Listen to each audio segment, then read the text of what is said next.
إذا ذهبت إلى الشيخ وكان عندك شيء من المراجعة جزء مثلا نعم.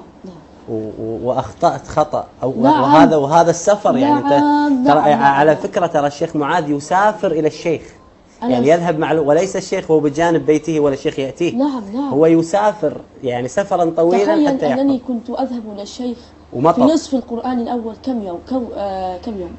كم يوم؟ 3 أيام. 3 أيام في الأسبوع. 3 أيام فقط. نعم. كنت أتحايل عليه، كان أول يوم يومين فقط. تحايلت عليه محايلة شديدة ليذهب إليه 3 أيام، وكان يوقفني على معاني شديدة. نعم. يعني كان يمكنه أن يعطيني آية واحدة فقط. هذه المسافة كلها يعطيك آية واحدة. والله كان يفعلها. الله أكبر. في بعض الأيام كنت لا ألعب أبدا. نعم. ولكني سمعت أنك عفريت شوي. الحمد لله ربنا أنعم علي. نعم. هو شال مني البصر سبحان الله، والحمد لله وعلى هذه النعمة. أنا في صلاتي لا أدعو أن الله يرجع علي البصر. لا تريد أن يرجع الله؟ لماذا؟ لعل يكون لي حجة عند الله يوم القيامة فيخفف عني بعضا من العذاب.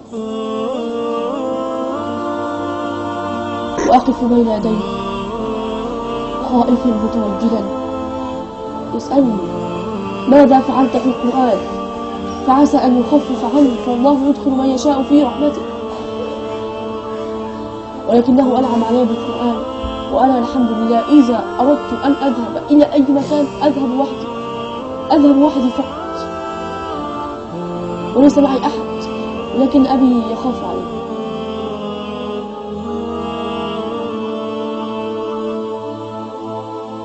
تذكرت في هذه اللحظات حال كثير من المسلمين المبصرين الذين تكاسلوا عن حفظ القرآن.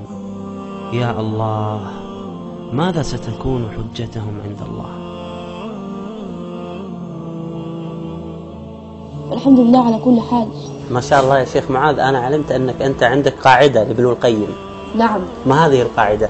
قال ابن القيم رحمه الله: ما أغلق الله بابا لعبد بحكمة إلا فتح له بابا. يعني أنت ما تزعل بين أصدقائك أنك أنت فقدت البصر؟ لا في كنت هنا في يعني البعض يشعر بنقص. في الصغر كنت أغضب، لن أكذب عليك. نعم. كنت أغضب أحيانا، لكن الآن الحمد لله لا أغضب. هذا قضاء الله وقدره. نعم. النبي صلى الله عليه وآله